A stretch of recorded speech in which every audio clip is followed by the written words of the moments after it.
Bismillahirrahmanirrahim. Assalamualaikum warahmatullahi wabarakatuh. Alhamdulillah wassalatu wassalamu ala Rasulillah Muhammad ibn Abdullah wa ala alihi wa sahbihi ila yaumi liqa'illah. Amma ba'du.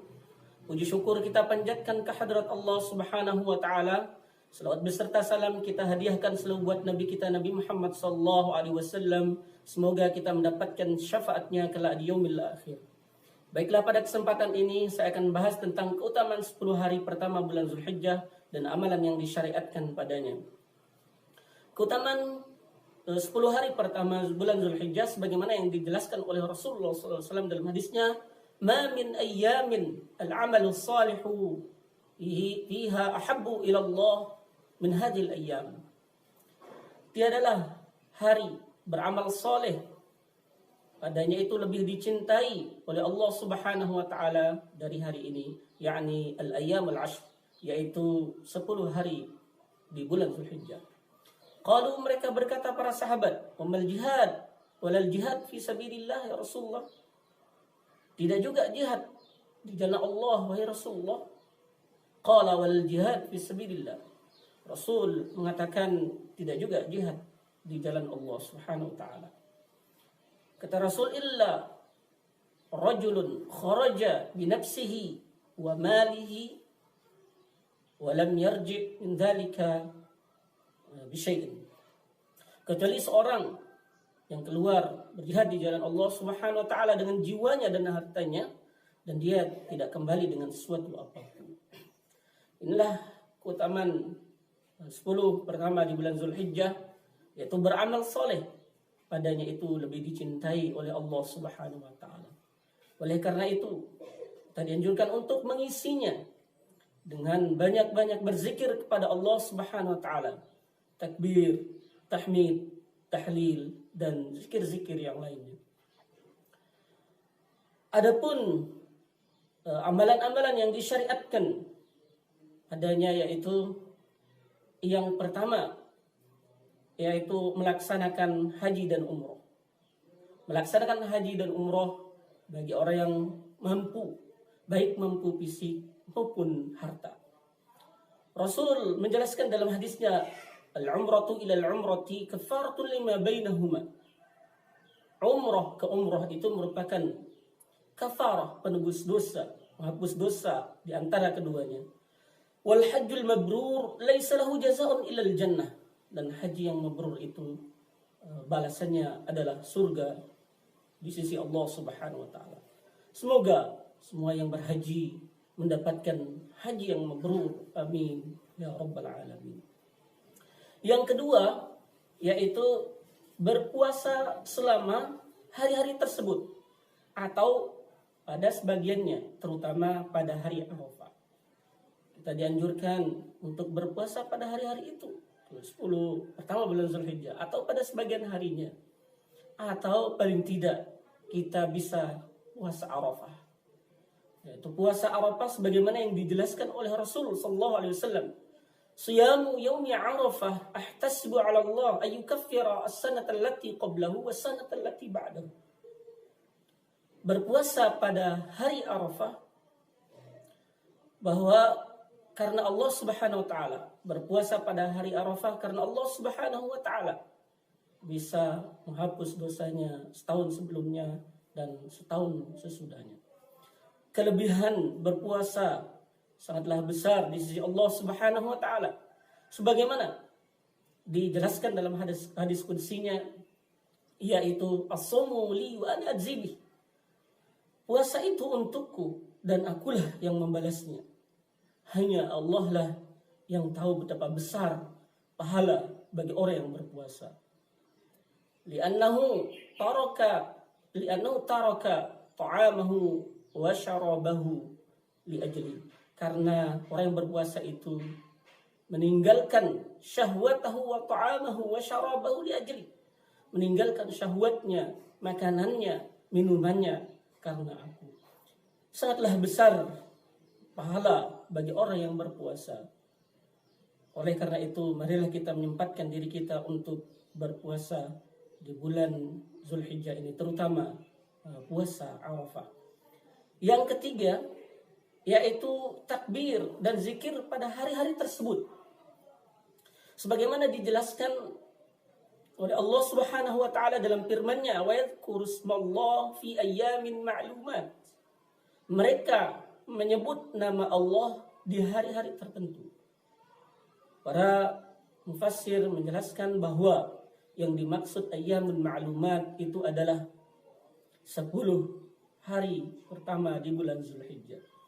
Oleh karena itu marilah kita mengisinya dengan amalan-amal yang saleh. Yang keempat yaitu taubat serta meninggalkan segala maksiat dan dosa.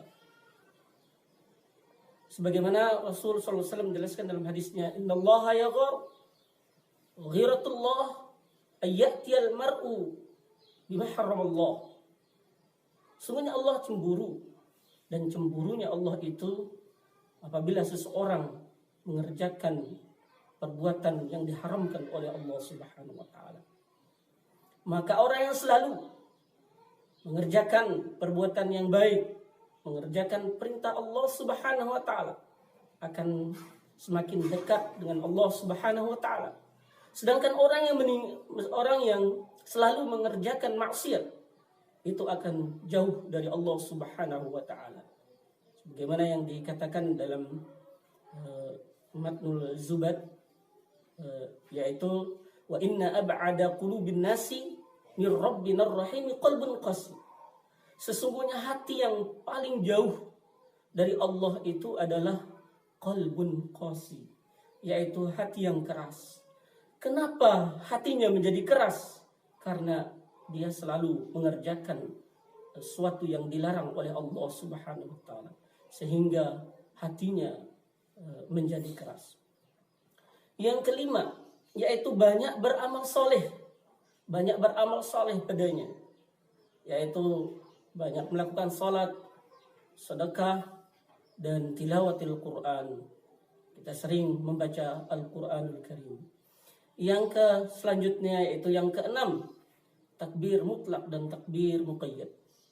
Takbir mutlak dan takbir muqayyad ini disunatkan kita pada bulan Zulhijjah itu, yaitu di hari Raya Idul Adha. Takbir mutlak itu kita disunatkan, dan takbir muqayyad.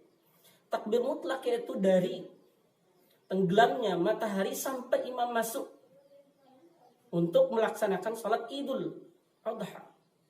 Nah, takbir mutlak ini kita lakukan kapan saja.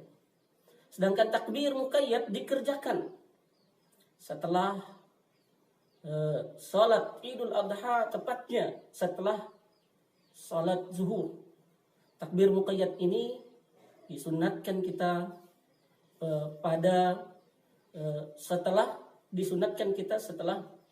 melakukan salat yang fardu. Dari zuhur, setelah zuhur selesai melaksanakan salat Idul Adha sampai hari tasyrik, yaitu tanggal 13 Zulhijjah, yaitu pada waktu pada asar di tanggal 13 Zulhijjah. Takbir muqayyad disunatkan setelah mengerjakan salat 5 waktu. Yang ketujuh yaitu berkurban pada hari kurban dan hari-hari tasyrik. Ini merupakan syariat Nabi Ibrahim ketika anaknya Nabi Ismail ditebus oleh Allah Subhanahu wa taala dengan penyembelihan yang agung isinya. Yang kedelapan yaitu dilarang mencabut atau memotong kuku bagi orang yang hendak berkurban. Sebagaimana dijelaskan oleh Rasulullah sallallahu alaihi wasallam dalam hadisnya, "Idza ra'aita hilala Dzulhijjah wa arada ahadukum ay yadhhi falyumsik an sya'rihi wa azfarihi." Apabila datang bulan Dzulhijjah dan salah seorang kalian ingin berkurban, maka hendaklah tidak memotong rambut dan memotong kuku-kukunya. Yang ke-9 yaitu melaksanakan salat Idul Adha dan mendengarkan khutbah. Kita usahakan pada hari itu kita tidak luput dari salat Idul Adha, dan di sana kita mendengarkan khutbah yang disampaikan oleh khatib dengan khusyuk dan khudu'. Yang ke-10 yaitu melakukan ketaatan zikir dan syukur kepada Allah Subhanahu wa taala. Ya, ketaatan merupakan kewajiban kita terhadap Allah Subhanahu wa taala. Kita selalu melaksanakan perintahnya dan menjauhi segala larangannya. Dan kita berbanyak zikir dan kita berbanyak syukur, karena syukur itu mendatangkan nikmat Allah Subhanahu wa taala, sedangkan kufur itu mendatangkan azab Allah Subhanahu wa taala. Hanya yang dapat saya sampaikan. Assalamualaikum warahmatullahi wabarakatuh.